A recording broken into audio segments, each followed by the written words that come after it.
How's your mental health around climate change? What a question. That is today's big question, and my guest is Britt Wray. Britt and I recorded this conversation in 2022. It is an all-time favorite of mine and of our listeners.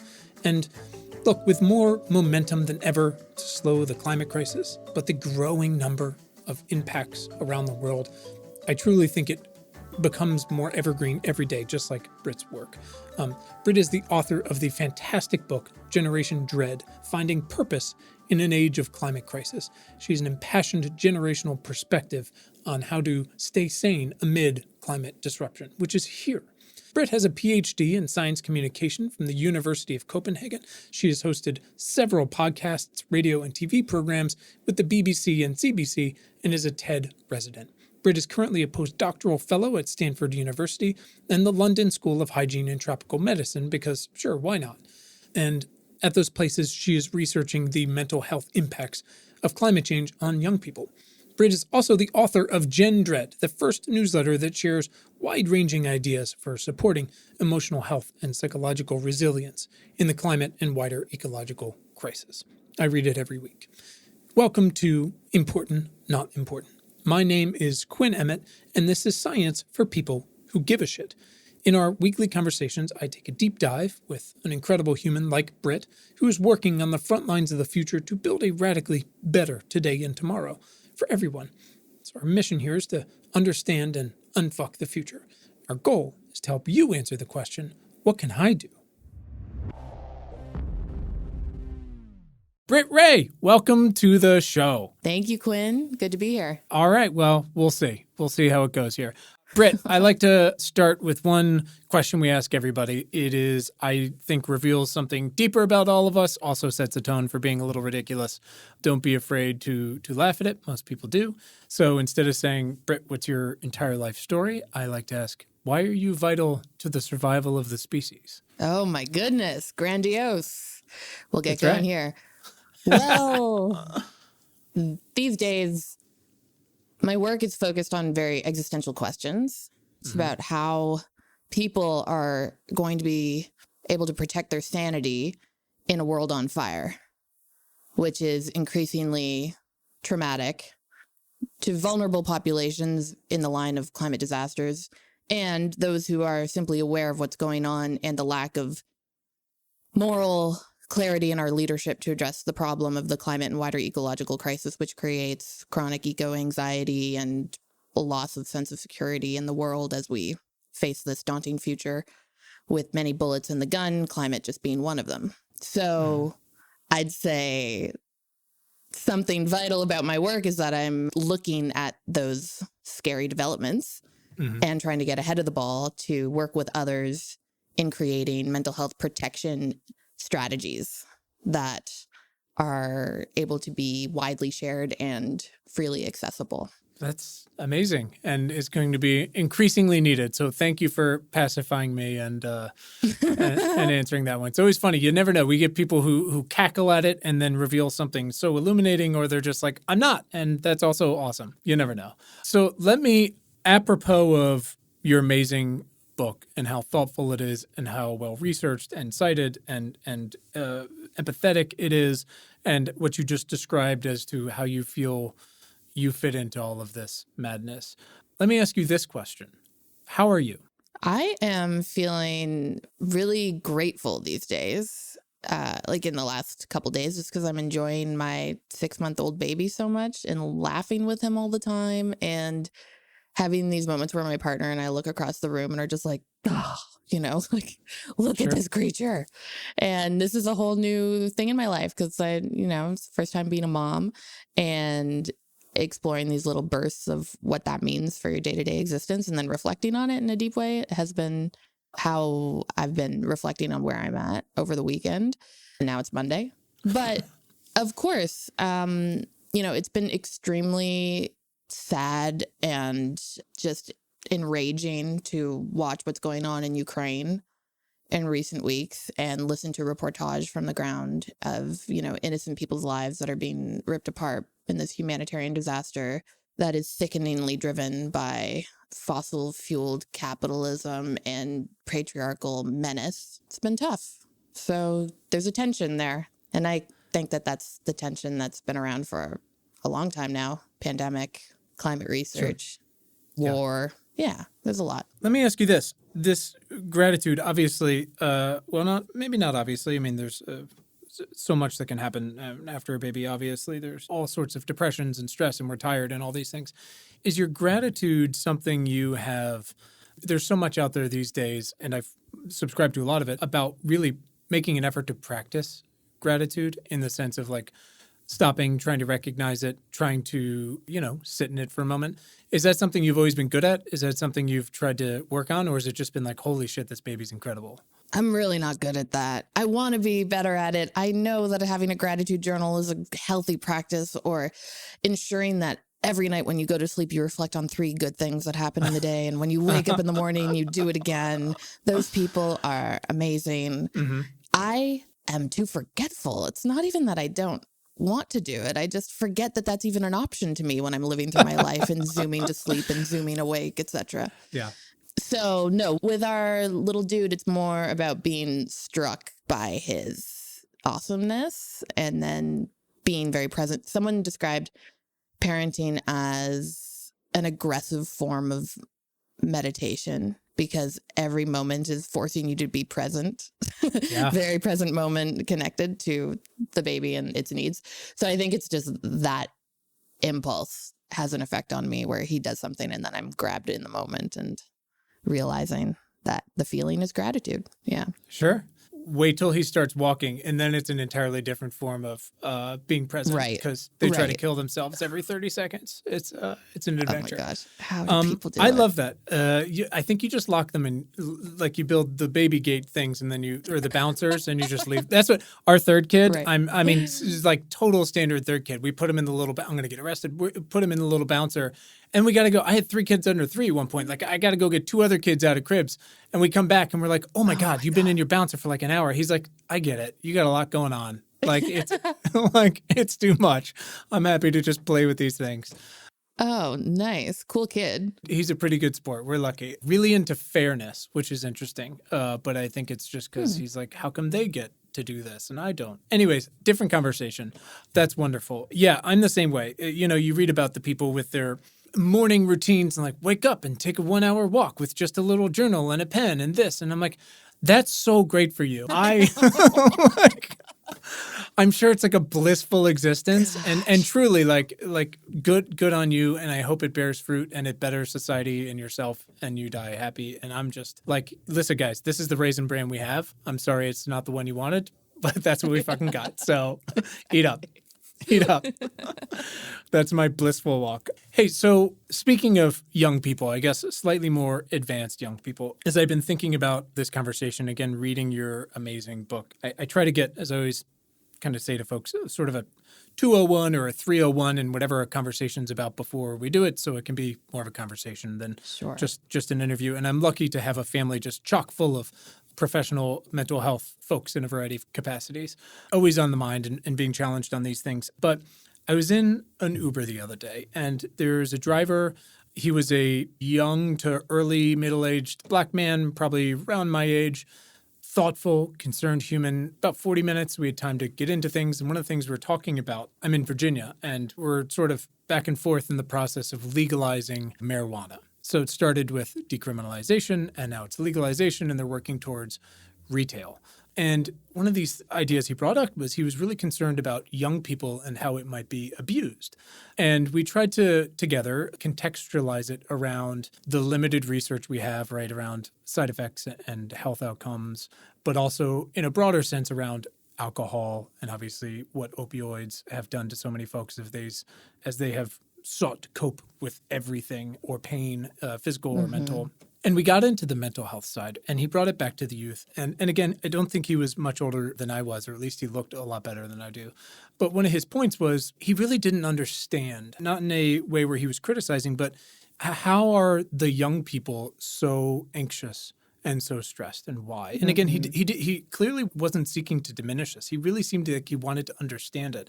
So again, we contextualized, and we talked about all the trauma and the plight of what previous generations have gone through in the early 60s with Cuba or 9/11 or the financial issues. And, you know, you said in the book, the world's been ending for a long time, right? In a lot of different ways, for a lot of different folks, often, if not mostly disproportionately, more so by the less wealthy. But we've also survived. So considering, again, that this is your field of focus and young people, I wonder how often you run into folks older than we are who truly don't understand. Maybe they've been through other things themselves, or maybe they don't grasp truly the ramifications of what's happening and what's going to happen, but who do want to understand this, again, overwhelming anxiety that we're seeing in so many young people. Like, is this something that's prevalent or no? And thank you for listening to my tale. Thank you for the setup. It's Sure. something that I've encountered a lot.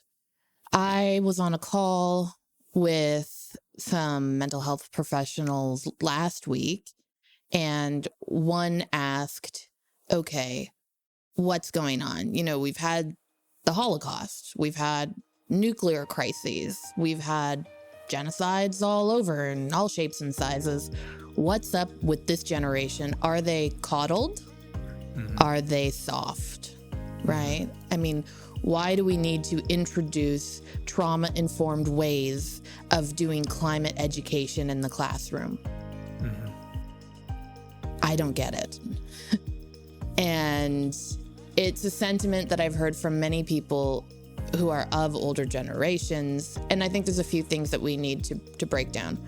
Please. Firstly, stepping aside from the climate crisis. So the statistics on youth mental health have been going off the charts in a bad way for the better part of the last decade in terms of anxiety, depression, suicidality. And a lot of that research has hooked in with ideas around the I generation, right? Technology, social media, these kinds of propensities that capitalism has bred throughout our culture in such a way that these devices and the tech on them crawl down our brain, hijack the brainstem, become addictive, and really are deleterious to young people's mental health as it relates to them feeling lonely and isolated and not good enough and constantly comparing to others, and in this endless hall of mirrors, this simulacrum in the digital space of socializing rather, and they're not getting together in real life as much. Kids aren't having as much sex. They aren't partying as much. You know, they're on their phones, etc. All these think pieces that we've seen about it. In the United States, there's a huge mental health crisis where a lot of parents of teenagers who are having mental health crises can't get beds for their kids when they're in a moment of high danger. And it's saturated. The system is saturated. There's not enough mental health care professionals to be able to treat these kids, and they're desperate parents saying, what can we do? It's, of course, been in a pandemic, which has been its own mental health pandemic for young people who've borne the brunt of a lot of those negative impacts. And, you know, I was brought in for a conference on parenting teens at the last minute because it was trying to address this, that, you know, we have young people in Gen Z not doing well, and we don't know how to help them. So we're going to get all these great interdisciplinary voices together about healing and trauma and resilience and mental health supports for these young folks. And at the end of their program, they realized, oh, we haven't even incorporated anything about the climate crisis yet. This is an afterthought.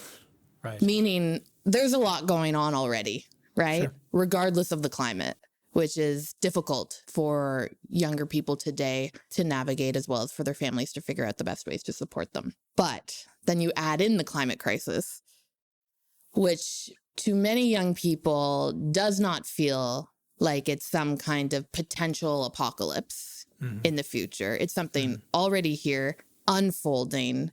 The science, the best science in the world, is telling us, as Antonio Guterres, UN Secretary General, paraphrased and summarized it as, a code red for humanity, right? And with all of that knowledge, the best measurements and models for decades in terms of the delay we've had on this with respect to action and leadership, they are still seeing the people who are put in positions of power to protect them fail to take up their responsibility to do so on a daily basis, right?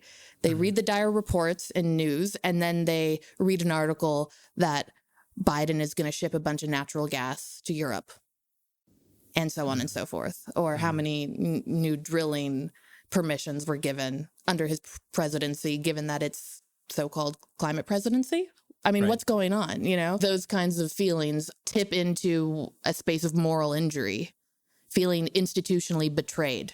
So it's much worse. It's not just that young people are feeling bad because the environment isn't doing well and they can see the effects of that, whether it's rolling in as a wildfire, flood, hurricane, drought, sea level rise, sea ice loss in their communities, or heat waves. And of course, importantly, the way that this is intimately tied up with systemic racism and those who are dealing with the most air pollution from burning of fossil fuels in their neighborhoods, and dealing with being in the least resilient neighborhoods for being able to repair after some of these impacts.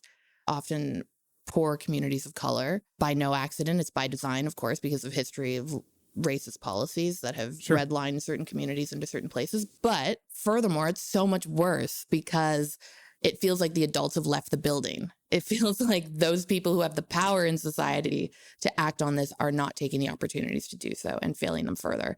It's this cannibalism of the future feeling that they're living with. That's good. That's a heck of a lot to bear as a young person who's got their eyes open to the climate crisis and just furthermore living in a society where people are happy to hop in their big trucks and go to Costco and buy all the shit wrapped in plastic and bring it home and never pay any mind about where this is going, because it's an invisibility aspect of the throwaway culture, right? Someone else will deal with it. And yet they can feel that it's piling up. So all those are the kinds of sentiments that young people tell me when I talk to them about it. It's a lot on top of other issues that are already, of course, causing them stress. Right. You got to love when you see the Twitter poll. And it's like, first of all, any sentence that starts with that should just be shut down immediately. But people are like, why are young people mad that they can't buy a house? And you're like, that's like, yes, but also it's like number 47 on the fucking list of like issues, Yeah.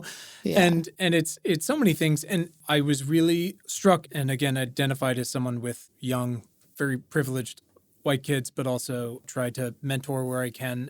But also someone, again, with kids. And I'm sure as you're discovering more and more with your partner and your child, so much of trust. And succeeding and flourishing through anything comes down to both communication, but also expectations, right? And shit happens, of course. But it seems like as humans, so much of our dread comes down to often uncertainty, even the smallest thing, right? And that sort of anxiety can affect different people in so many different ways. That's why clear expectations are so helpful, right? Whether you've got a 6-month-old or you've got a huge job, you're running thousands of people, or you're a policymaker, but ruined expectations.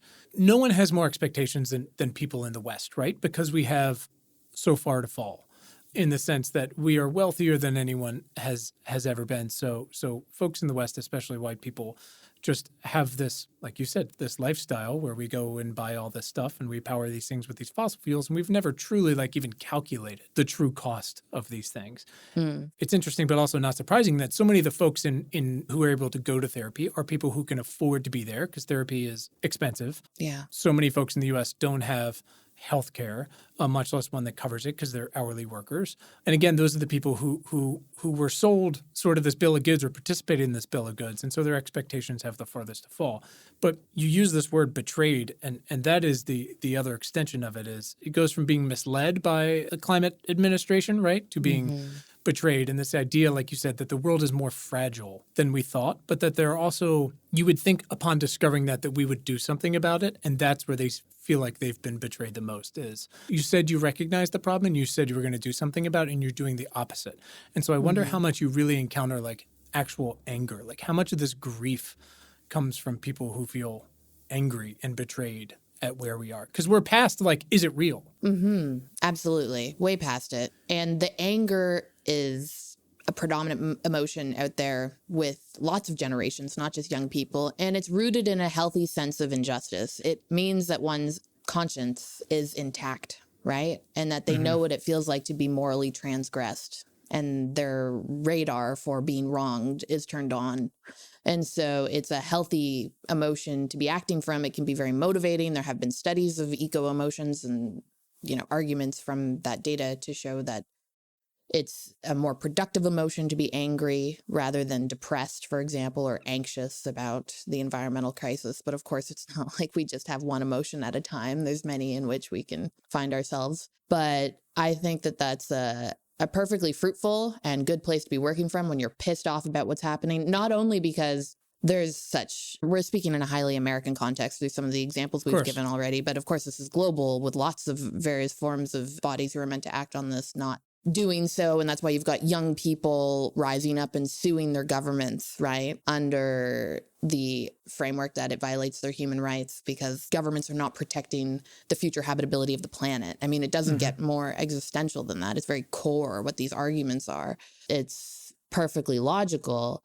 At the same time, the anxiety from the uncertainty is very understandable too. It's very taxing to have to try and sort through and coexist and just be calm while sitting with mass uncertainty about how much temperatures are going to rise, how governments are going to act, how humanity will band together and unite under this sense of shared humanity and partnership protection for each other or not, and go the opposite and split and fragment and become more dominating in localized spaces as people clamor and clobber each other over dwindling resources, which obviously feels very likely as a direction. So all of that, for various evolutionary reasons, is really hard for our brains to deal with, and we need to practice dealing with uncertainty and tolerating it for longer periods of time, which is not intuitive. And we need to come together with others in order to figure out how we can shore ourselves up to do that kind of work as the world spins in this more chaotic way as we've been experiencing. So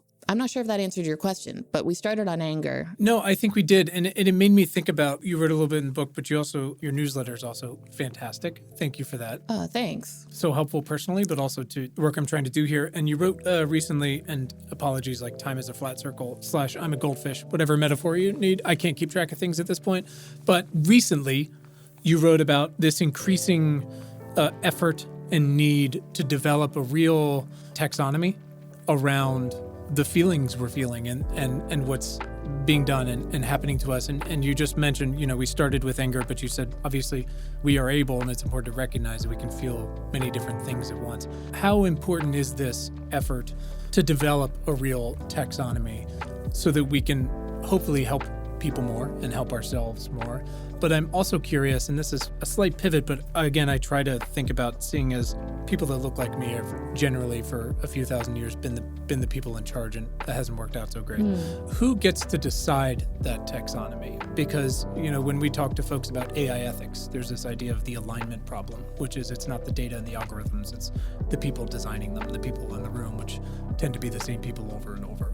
So I'm curious about how important is this taxonomy and who really gets to have input and decide on how we move these things forward. So that was actually a project organized by Panu Pikula, who's a Finnish eco-anxiety researcher. And what he did was conduct a systematic review of the published literature that's been put out there, academically speaking, to date on environmental emotions, eco-emotions, what are called psychoterratic emotions, so emotions relating to felt and perceived states of the earth that are just out there in the literature. And he said, we need some kind of organizing principle around what people are learning from doing studies with communities about how this is affecting them emotionally, the environmental crisis. And then he organized the findings into these categorized learnings, which I shared on my newsletter. So really, it's not a call to action to create a new taxonomy as much as it is showing what one researcher found when taking a non-biased approach to sorting through what scholars have figured out about how these emotions are showing up in people's lives and what impact they have. And then he put it into one article so at least we can get a lay of the land by reading through and seeing what people have found. So in that sense, of course, there will be biases about who's doing that research, right? Of course. And who has the environmental education to even care about this, to then go conduct a study, to, be in that form of profession, working in some research institution and asking people about their anxiety, grief, or jealousy, or rage, or joy and connection, all these different emotions he found and was writing about. But that doesn't mean that the taxonomy is closed. And of course, there will be new ways of studying how these emotions are showing up in people's lives. It's helpful because it creates some awareness and space for reflection. In many of our societies, we are not very emotionally intelligent, right? We prize rationality. We prize progress. We prize feeling great, happiness, getting out there and doing your thing in the world and go, go, go. And there's been a huge amount of toxic positivity that has trickled down into all of our lives because of that lack of depth and curiosity for looking at the full spectrum of human emotions, which include the challenging ones, because Buddhists say joy and suffering are both equal, indivisible aspects of life, of being here. And we like to tamper down the suffering part as much as possible and just focus on the emotions we can not feel shame around, not judge ourselves for, and not feel judged by others for having. But this leaves us really underserved, especially when it comes to increasingly challenging times, when these emotions are natural responses to caring about the world, feeling an attachment to things that really matter to us. And then our anxiety points out that something's in danger, for example, or, the depression can set in about something, and the grief about something that's being lost. All of this is a totally normal and natural reaction to have, but we have very few tools and little socially supported equipment, meaning social norms, for processing this together. So a taxonomy is helpful because it gives permission, it validates, it legitimizes, it gives examples of other people who are reckoning with these emotions and finding ways to not only feel them and sit in them, and that's important. Even just that first step is really hard for people. We can do a lot to suppress them, but also importantly, learn how to reframe the emotions and harness them for things that are meaningful, or purposeful, or helpful, or good. And I'm trying to not use terms like good and bad here because I want to get away from this positive, negative framing. But you can harness climate anxiety, for example, for motivating really fantastic climate justice oriented work. Sure. I loved that part of the book where you got into the, and again, it could be different for different people on any given minute, hour, day. And again, I'm incredibly privileged, but it felt that way. There's days where I'm just like, my wife has literally at times found me hiding under a blanket at home, and she's like, oh, that's not great. And I'm as privileged as it could possibly get. This hasn't affected me in any way, health or family or financial wise, in any capacity. And yet we feel these things. But then there are times where you use this grief or this anger or whatever the description might be that falls within this taxonomy. It seems like it makes so much sense, right? Because again, we can ask all these questions and we can interrogate who gets to do what, but it seems like you said, at least intentionally non-biased or less biased attempt at establishing a baseline shared, as much as it can be shared, language, and almost walking away at that point, to then find out how much universality there is within this by region, by people, by experience, whatever it is. Pick your climate threat. That seems helpful. It seems like it's something at the very least we can build on, because without that, it's hard. And again, it, like you said, it comes down to expectations. I thought about that. There's a moment in the book, you shared the quote from the young person who, it was the section on having kids, which you were so thoughtful and brave to share your experience and your process in that.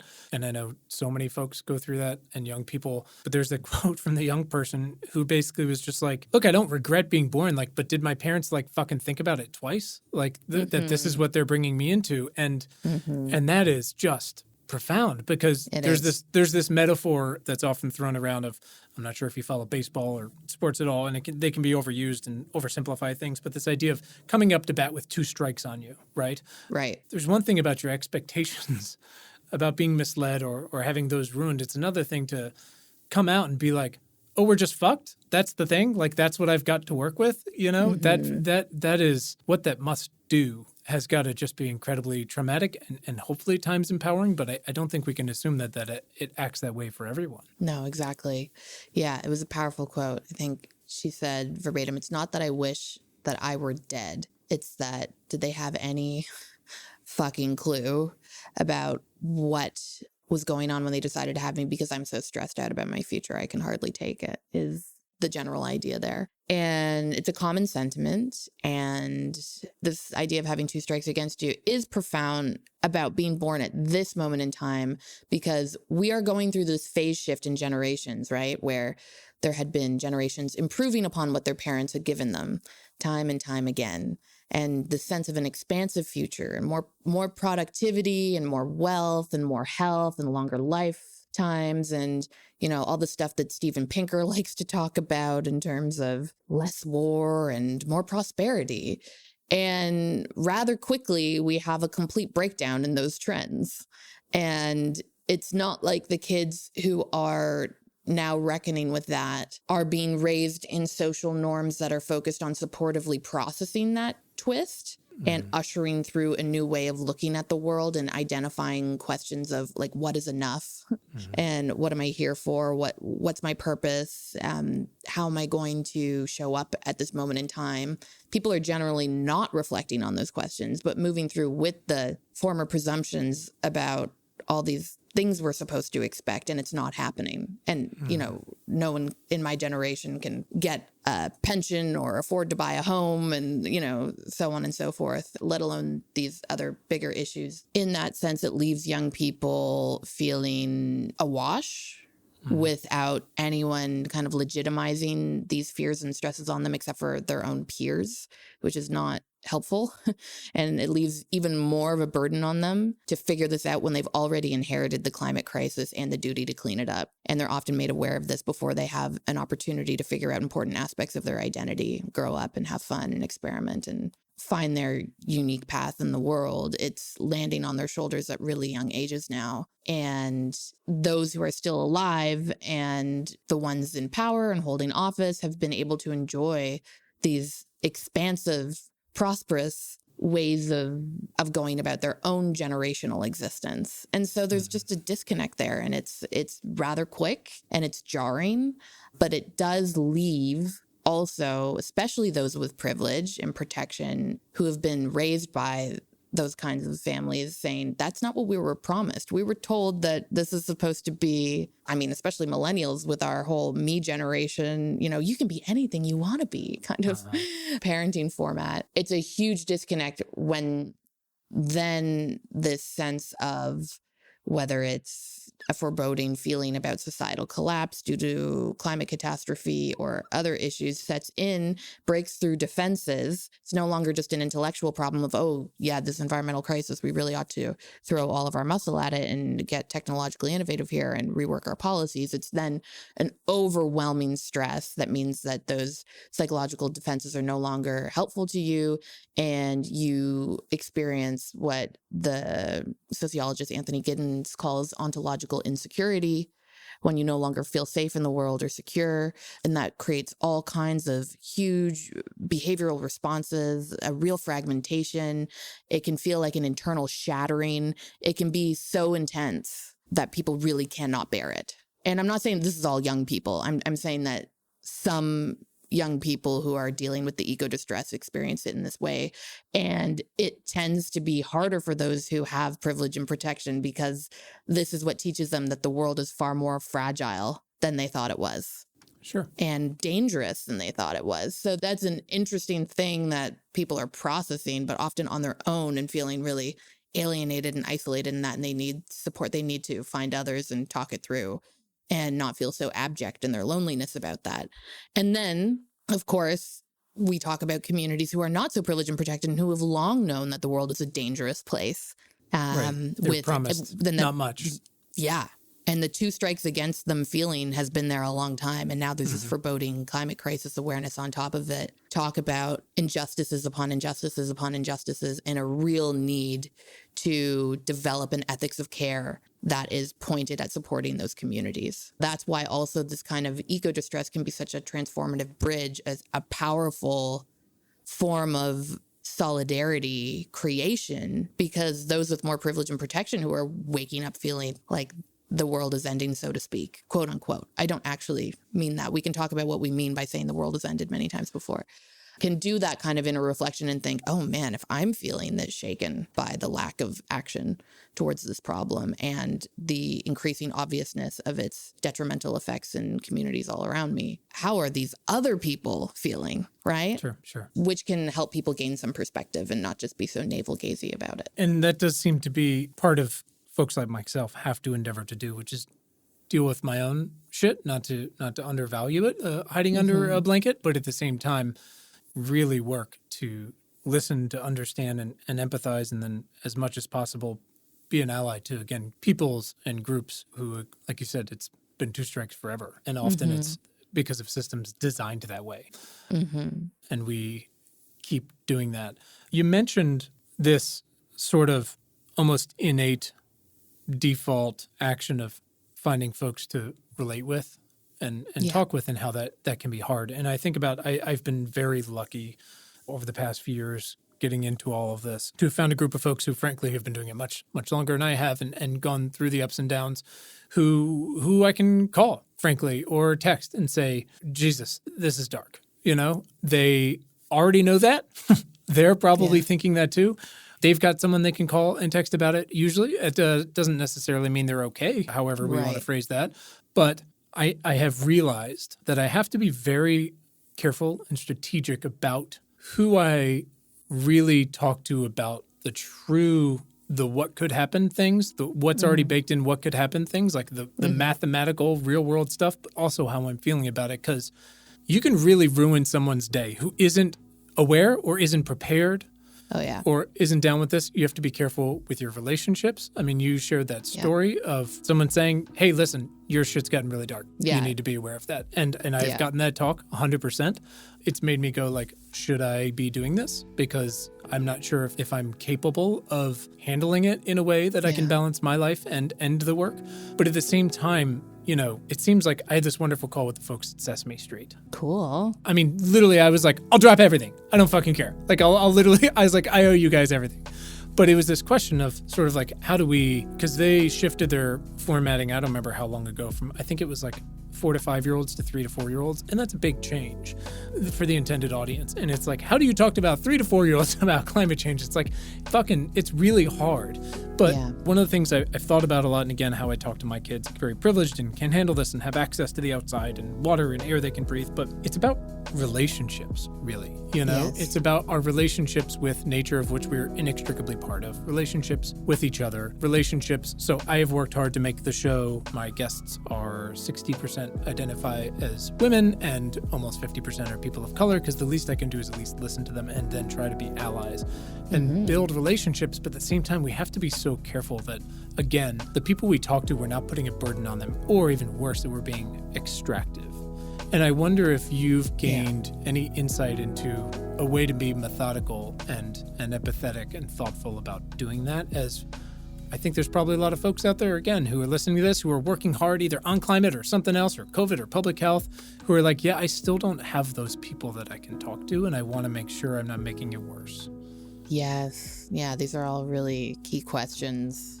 Oh, yeah. I've been in many uncomfortable situations where I'm being too frank and honest about my own fears and the rattling number of scientific papers in my brain whose findings are terrifying that I need to talk about, and it's not the right audience. And it's typically because they haven't had their awakening and they're, let's be honest, keeping their head in the sand to protect their own psychic comfort, which is very understandable and very normal, and lots of people do it. And I do it consciously from time to time to give myself a break, of course.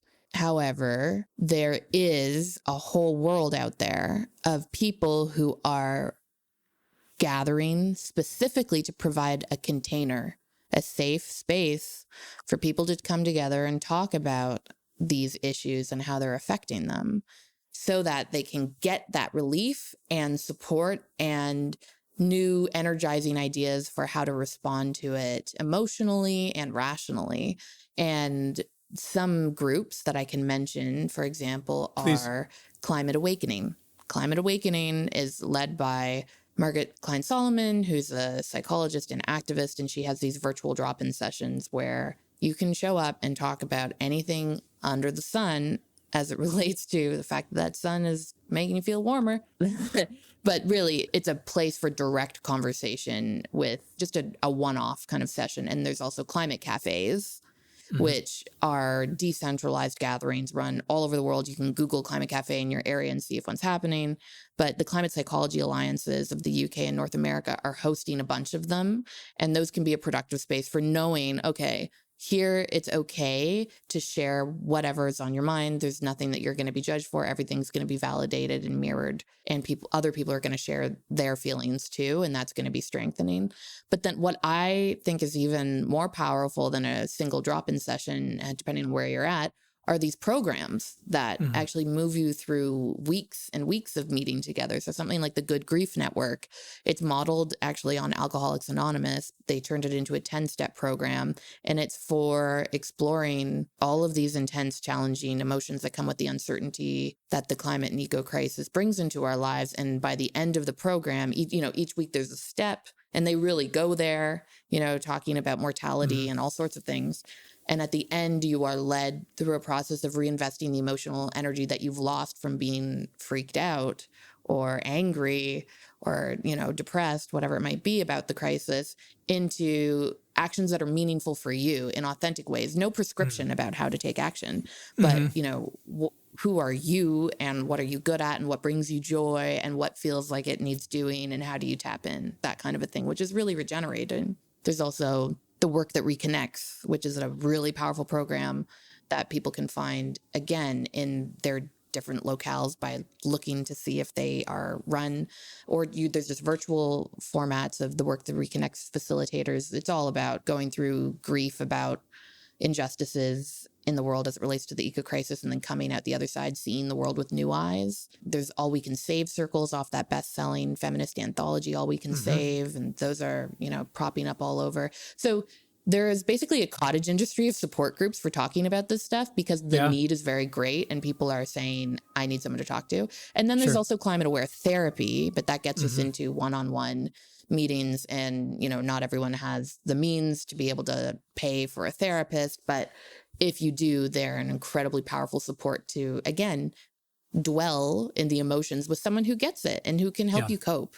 Yeah. So there's a climate aware therapy directory that people can look up through the Climate Psychology Alliance and Climate Psychiatry Alliance. And by the way, just listen to those words. Those are real professional alliances now. Yeah. Climate psychology, climate psychiatry, where mental health professionals are reorganizing their memberships to focusing on the trauma that comes from the climate crisis as the number one threat. So it's a ripe time for finding support, but really all you need are the right friends who get it and who aren't going to say, don't be so dire, you're fine, or look outside, the sky isn't falling, or you're just being dramatic. You need to have someone who truly will allow you to dwell in that space and will stand in the fire with you. And it's amazing how relieving that is just to find the right audience. So you need to be aware about who you're talking to and how you might be existentially stressing them in ways that they're not ready for. I appreciate that a lot. And again, everyone is very different and all of that is justified and you can change. But, I know it also, again, helped me to have someone, my wife, say, if you're going to do this, you got to find a way to, not like, we're not talking shove things down, but like, you got to be able to come home to 3 young kids and like handle your shit. Right. And around me too, because a relationship would be nice.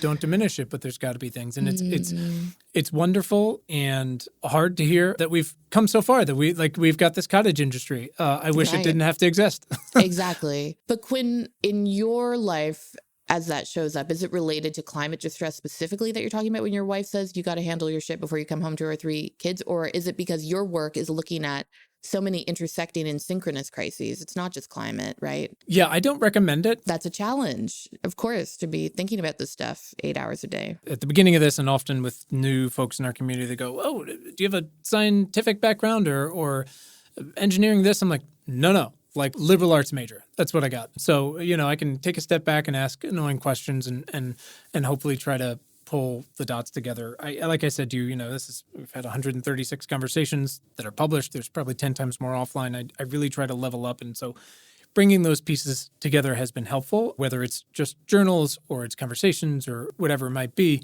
One thing I've found for myself, and again, this is kind of how we've built this thing, and I'm very aware of the criticisms of this on the whole, and if it's not executed well, and certainly we don't do it perfectly, which is this sense of we're going to talk about climate or COVID or kids' cancer. Yeah. But I want to provide you with a really specific way you can do something about it at the end of it, because it can often be helpful. It is not a solve for everyone or often anyone, but for a lot of folks, it's something. And we try to frame it as this might just help you feel better today, or this will probably measurably drive some sort of systemic change, whether it's some voting or legislation or policy or whatever it might be, right? I find it helps folks who just come to us and say, what can I do? Yeah. So that has been helpful for me. It certainly doesn't solve everything. I think taking on all of these things is a lot. But again, if I had this conversation with a friend who's a journalist at Bloomberg Green, Akshat Rathi, who's great. He's been on the show a couple times. He chases in particular down things like the house of cards that is like carbon offsets, right? And, we had this brief chat about looking at how old we both were and all these net zero plans and the ticking clock and when we need to decarbonize. And you look at it and go like, oh, that's literally our lifetimes. And you have to ask this question. I try to be, with 3 kids, manageable at how I use my time. And, it's that idea of how we measure our time is how we spend our days, right? And if that's my lifetime and I want to back up and go, how do I want to spend my days? I want to be a dad who's home for dinner every night and put my kids to bed. I feel very lucky to be able to do that. But what am I doing in between? Because at some point they're going to be like, hey, Dad, things have gone south. Like, what did you do? And I'll say, I had a podcast. But more so, it's that question of, what are you for? And what can you do? And what can you provide value, if any? And that's how I spend my time, is talking about and trying to investigate and help people rethink and take some action on, if they want to, these big issues that can make a cleaner, more equitable world for more folks. Then that's great. It's just that sometimes I'm going to have a hard time with it. But finding people I can talk to, having a million therapists, a variety, a potpourri of them in my family, having friends, professional networks, being able to take time off, knowing that I have air to breathe and things like that is helpful. But I want to get into the reverse real quick. You were saying there's all these, these amazing cottage industries of folks who are trained and up to date on what's happening so that they can be supportive, especially psychologists, psychiatrists, and social workers. I want to get into how they can actually get into those type of networks, those folks, and how they can improve themselves. But first, just a quick, more philosophical thing, because I loved this idea you had in the book, and it rings into one of my favorite guests, Bina Venkatarman, who is she's an author of a book called The Optimist Telescope. Oh, I know her stuff. Yeah, she's great. Fucking great. She was the editor for the Boston Globe opinion section until recently. She has this quote in her book that just totally reframed so much of my work and how I spend my time, which is this idea of how can I be a better ancestor, right? Yes. And you have this idea in the book of essentially like, yes, you should help yourself and take care of yourself and those around you, and we can deal with these problems, but also how do we see ourselves as links in this chain, right? From the beginning to the end, not to minimize ourselves, but as stewards of the timeline and time and this planet, and we can't give up. We have to have resilience. And I love both of those because I think all the time, like, again, how can we be better ancestors? And I'm wondering, again, sort of pragmatically, constructively, like, what have you come upon that helps people see themselves in that way a little more, as opposed to like, everything is fucked right now. Right. One thing that I think is just so core to why Indigenous worldviews are typically very healthy is that many Indigenous communities think in terms of 7 generations out, right? So acting with the knowledge that you are one aspect of a vessel that extends through 7 generations of human beings who are in kinship with the rivers and lakes and birds and ants and everything, right? It is an interconnectedness that is never outside of one's consciousness.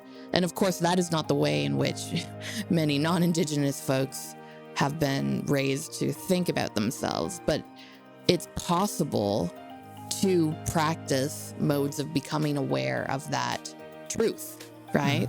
That there are so many generations beyond you, and that there was a moment at which this culture took form that required a severance from acting with that connection in mind. It wasn't that we were always this way. And I try to trace this a little bit in the book too, through thinkers who have tried to address how Western culture became so disenchanted and of course, this links in with industrialization and domination and extraction. But when you no longer see yourself as connected to the natural world, you are living a profoundly unenchanted life, as the mythologist and psychologist Sharon Blackie talks about. When you are no longer able to marvel at the beautiful biodesign of a squirrel, then you are no longer able to live your full human potential as an enchanted person here. And those kinds of thought patterns, I think, are really key for not taking for granted this moment as the way it had to be, but it's really the product of specific histories, specific people at certain times making certain decisions because it benefited them, while stomping on other aspects of existence that maybe we want to go back and think carefully about. And again, this is in the book. I'm not doing a good job now of tracing this for you, but how can we think about what we might like to restore from the past? Things that have been lost and things that used to be ours. And similarly, when we're looking in the past, we can also think about the future and understand that one of the main traumas, this social contract that's breaking down between adults and young people right now, is an act of failed ancestorship. When young people are feeling like the moral injury is on high because people put in power to protect them are not doing so by not acting in responsible ways towards the climate crisis. This is a glimpse into, of course, an extension of that trend line that we can think about into future generations that would be horrible to uphold. And so it takes conscious awareness. It takes thinking about the ways in which we are showing up or abandoning the moment. But in terms of really key practices for being an ancestor, I think it's driven by moral clarity. I think it's driven by one's internal ethical compass. If you're awake to the moment and feeling distressed, you understand that this isn't just about right now. This is about what it's turning into. So strengthening yourself in ways internally and externally to focus on that and not turn away when it's so much easier to look away is a really key aspect of being a good ancestor right now. But that means, and I think this is in line with what you're trying to do with your podcast, by pushing people towards action, which is so important. We need to be externally strengthened and able to throw all of our talents and schedules at these different intersecting crises to improve the outcome for our descendants, whether they're biologically ours or not.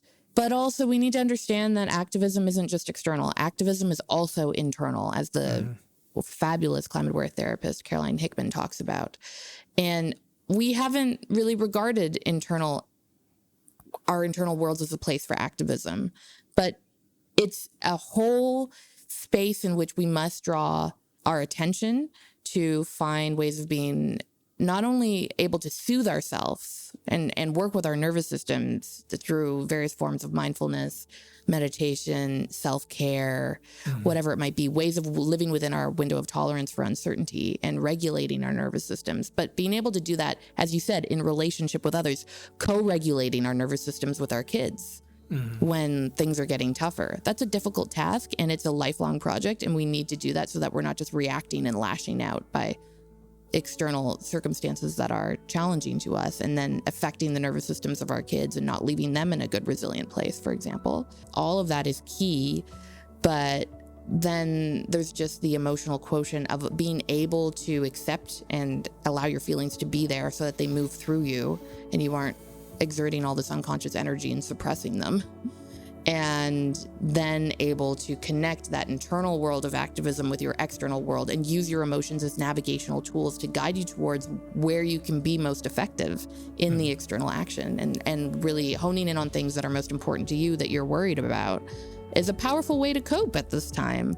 And, I think we weren't recording yet, but you said that, there's lots of people who are feeling like, oh, geez, the world's going to hell in a handbasket, but I've been spending the last 10, 15 years helping social media companies make better ads or whatever, and they're feeling like it's not making them feel alive at this time.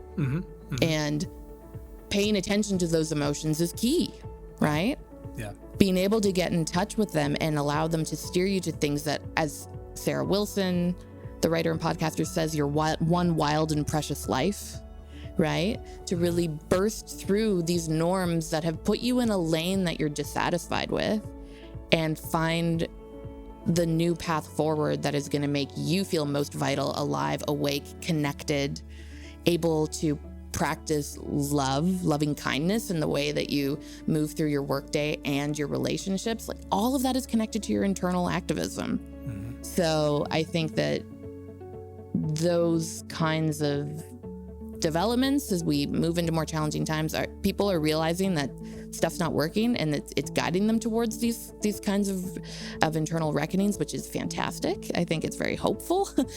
There's an amazing paper in The Lancet by some eco-anxiety researchers who say that although uncomfortable, the rise in eco-anxiety and eco-grief may ultimately be a hopeful thing, because it's the crucible through which humanity must pass to harness the energy for the life-saving actions that are now required. It's the ultimate sieve, or sieve, I never know how to pronounce that word. Who can know? Through which we move so that the bullshit gets brushed aside, There's no room for it. It doesn't fit through the holes. And then you come out the other side in this more distilled form with clarity about what you're going to do. And that's all emotionally driven. Well, thank you for sharing all that. That's extremely powerful. And it does matter. I mean, no one's saying, like, go and download Headspace and do it for 10 days and you'll be fine. It's like, that's a tool, and it's not for everyone, but it's out there. And these climate networks and variety of ways of pulling people together and helping you explore your inner activism, as you so eloquently put it, are out there. And they're, again, for better or worse, more available and probably more grounded in where we are and how we can help each other and help ourselves than ever before. But the pausing to have a moment of, which is so hard these days when our phones are programmed to take us away, when we're intentionally not supposed to have a moment alone with our thoughts for 1,000 different reasons. That pausing to have any sort of self-awareness of where you are and what you might be feeling and why just makes, it can often be, such a powerful, if terrifying at times, heartbreaking first step. But it can really take you so far. And again, we're only going to get there if more and more people are able to do this. It's, the more people that can have that moment, let themselves have that moment, and then start to work on themselves and then start to work externally, the further we're going to get to making this, like you said, something that is livable, if not flourishing, if not better for folks 7 generations later. And this is, again, where we think about injustice and responsibility and who we are in this ongoing cataclysm and what duties are ours compared to others, because there's also a lot of people out there who can't afford to reflect and take the time and don't have the mobility socially to be able to then rearrange everything and go work on this crisis, for example, if they're just trying to get through 3 part-time jobs and feed their kids and whatever it might be.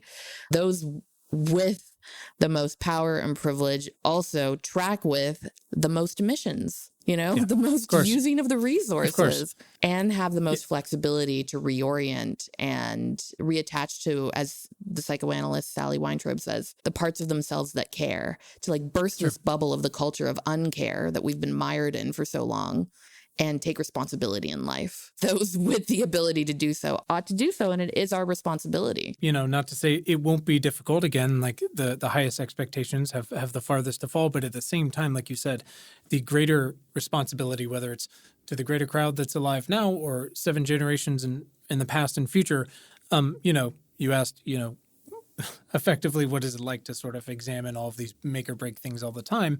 And what it does is it gives me the ability, which is not unique or profound in any way. Obviously, there's people who've been fighting and illuminating and fighting for these things for eons, mostly marginalized people. But to look at something like a coronavirus, which we have a lot of experience with, this one happened to be novel, and the N happened to be every person on planet Earth.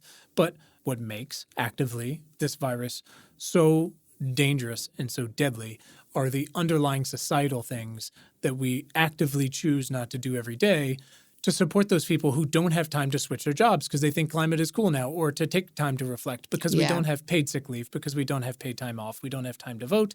Exactly. You don't have to do a lot of math to see what air pollution does on the whole, and especially in a couple of years where we have a cardiorespiratory virus or these pre-existing, cardiopulmonary conditions that again, they're a choice. that we have made, the folks in power, to continue doing. And it makes it so much harder on a day-to-day basis, kind of like the sunny day flooding they talk about in places like Miami, but also when the storms come, when the viruses come, for those people who already have 2 strikes on them and can't do anything about it, Yes. that are going to suffer. And so, like you said, that is our responsibility to go, we have to fix these underlying things, as Ed Yong, the writer in The Atlantic, put it. His version of the metaphor was, this virus was a flood. It found every crack in the sidewalk that was ever there. Yeah. It's like a pop quiz, and it's like, hey, here's all the choices you've made. Let's see how it goes. And it's not great. Right. There are those of us who are much better positioned, even in our times of suffering or hardship, to actually do something about it once we're able to steel ourselves to do so. And again, I think that's part of the reason why I have tried to orient this towards not just context, but action. Not just to help you feel like you're doing something, but so we can fucking do something. That's amazing. I love that. I love that. What are some more systemic things folks can do to improve support and access for more people? Is it supporting those particular organizations you named before? Anything else you want to call out before we get you out of here? Yeah, those organizations are key for helping you on your own internal activism around the climate crisis. But as we're talking about external actions, it's really amazing how many ways people can attach, right? So, of course, there's the big, important, typical ones. You can vote for the climate. You can make that a key issue in which you choose your candidates and vote. You can support any environmental justice group that is working in this space, of which there are tons and tons and tons. Choose your favorite, whether you're looking at youth-driven movements like Youth versus Apocalypse or Sunrise Movement or This is 0 Hour or, Fridays for Future, or you're looking at intergenerational groups, 350.orgs and others. Actually, Bill McKibben has a really interesting new project. One, Third Act. Yeah. Third Act, yeah, which I love, about mobilizing people in the third act of their life to come alive around this topic. Yep. So that's so great. But anyway, Google's going to do a great job there for you, finding the groups that you want, rather than me listing them in my sleep-deprived brain right now. But I don't want to ask you to name everyone. No, but I think what's more compelling than just talking about those ways in, which are really important, is doing this Venn diagram exercise that Ayanna Elizabeth Johnson, who's a co-editor of All We Can Save, that feminist climate anthology, has created, where there's these 3 circles that come together in a Venn diagram. And one is basically, what am I good at? You're a good communicator, and you're good, obviously, at project managing and media and these sorts of things, and maybe writing and maybe research. And I'm guessing all these things probably resonate with you because you're talking about me? Oh boy. Podcast. Yeah. Oh boy. Yeah. So that would be one way to fill out that circle. And then another would be, what brings you joy? Maybe you're fascinated by the human condition and human psychology and talking to interesting characters and learning from people who know about niche things and so on and so forth. Whatever makes you get out of bed in the morning, or maybe it's your kids, or maybe it's music, or I don't know, gardening. And then the third circle is, what is the work that needs doing? And here we can tap into the planetary health crisis, which is just teeming with work that needs doing, whether we're talking about, the rates of infectious disease changing in a warming world, or water scarcity, or soil desertification, or the biodiversity crisis, or environmental justice issues and air pollution in low-income communities, and so on and so forth. There's just way more than that too, right? Go to the Planetary Health Alliance, by the way, that website, and you can learn all about different things to work on. And then the sweet spot is where those 3 circles overlap. And that creates a portal through which you can walk and find an authentic way of reorienting your efforts and time towards the thing that you're good at, that it brings in what you're good at and what you're joyful about, and addresses the work that needs doing. And when you can figure out your own recipe like that for making change, then it's much more likely to stick. Like, I would imagine that you are interested in people, which is why you want to talk to them for a living, and that that the work that needs doing involves helping people find their ways to tap in at this time and being a bridge builder towards people's emerging concern and, meaningful ways that they can make a difference. And so in that circle comes this idea of a podcast whereby you are probing very key issues to our moment and allowing for resource sharing and advocacy that can help people make these decisions and changes for their own existence, right? And now you have a podcast that is likely to stick because you're the author of it and it feels good. It's not someone telling you be a climate activist that looks like this and that and has a sign at this and that protest that looks, says XYZ things.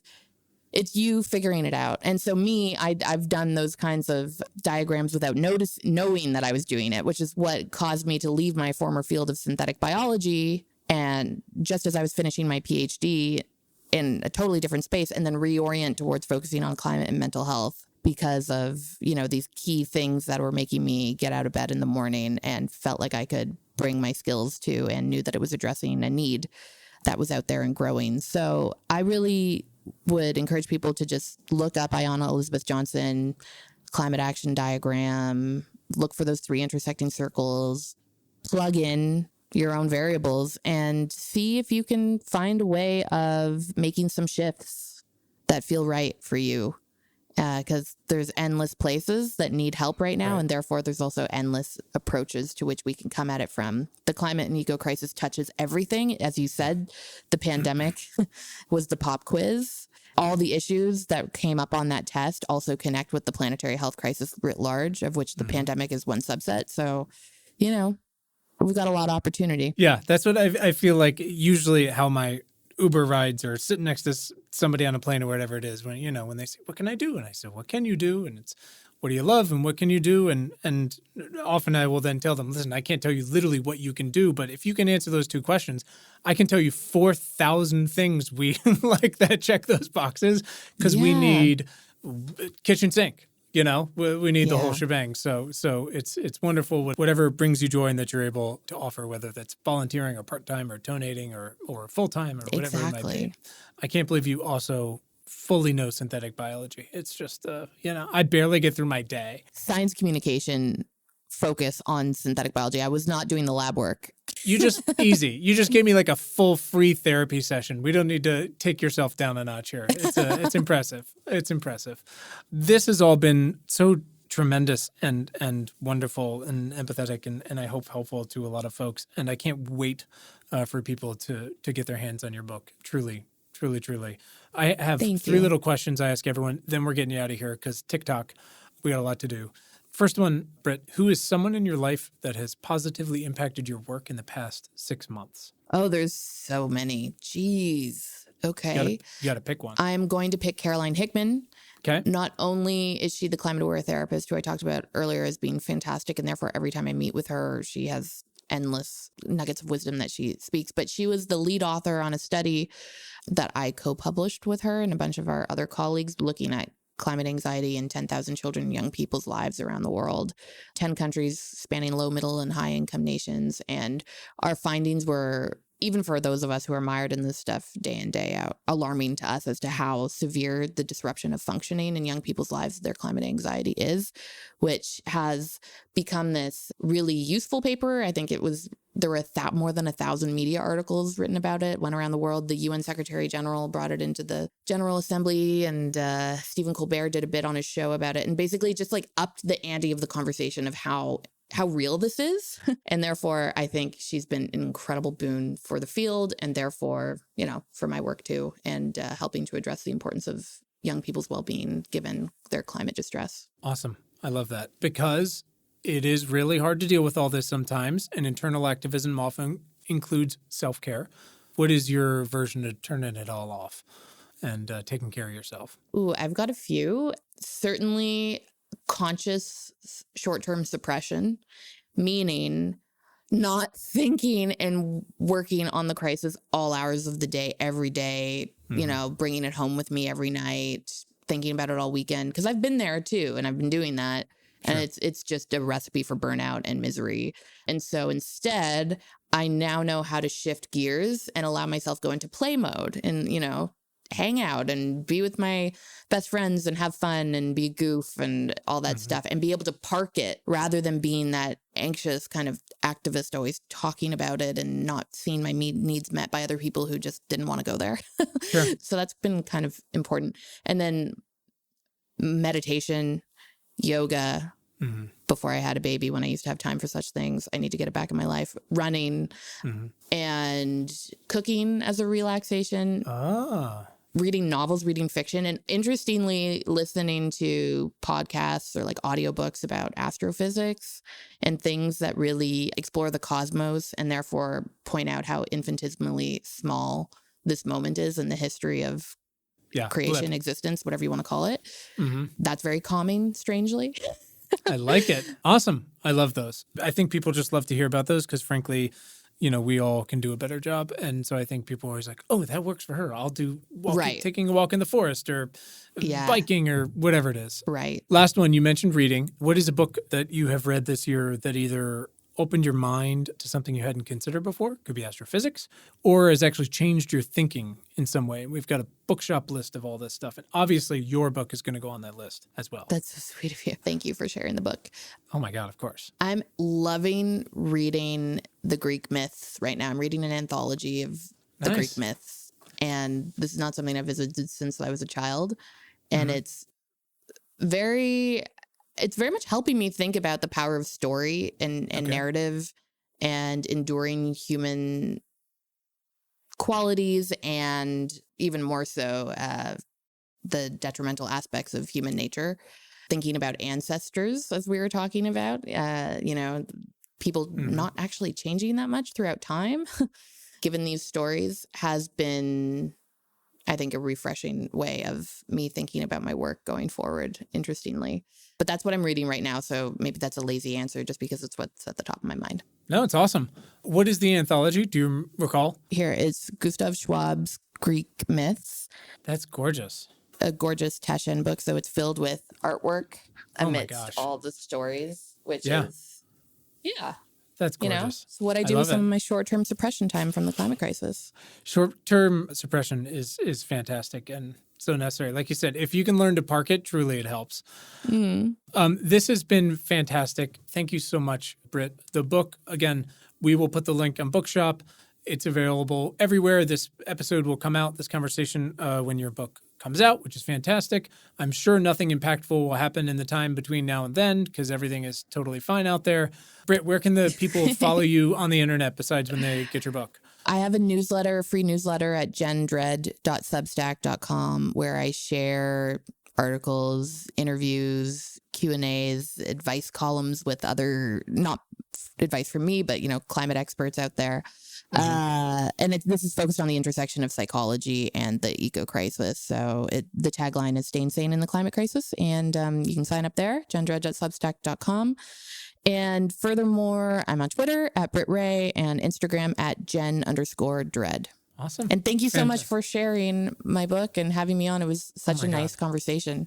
Of course. You are truly doing an enormous service. So thank you for leaving synthetic biology in the backseat. We need you. And thank you. So thank you for your time. Yeah, of course. That's it. We'll talk soon once we fix the whole thing. It'll be great. Okay. That sounds great. And that is it. Important Not Important is hosted by me, Quinn Emmett. It is produced by Willow Beck. It is edited by Anthony Luciani, and the music is by Tim Blaine. You can read our critically acclaimed newsletter and get notified about new podcast conversations at importantnotimportant.com. In fact, there you can also find fantastic t-shirts, hoodies, coffee mugs, and other things. You can send us feedback. I'm on Threads at Quinn Emmett or at importantnotimp. I'm also on LinkedIn. We're not really doing Twitter anymore. If you're interested in sponsoring the show, you can also go to importantnotimportant.com. Thank you for listening, and thanks for giving a shit.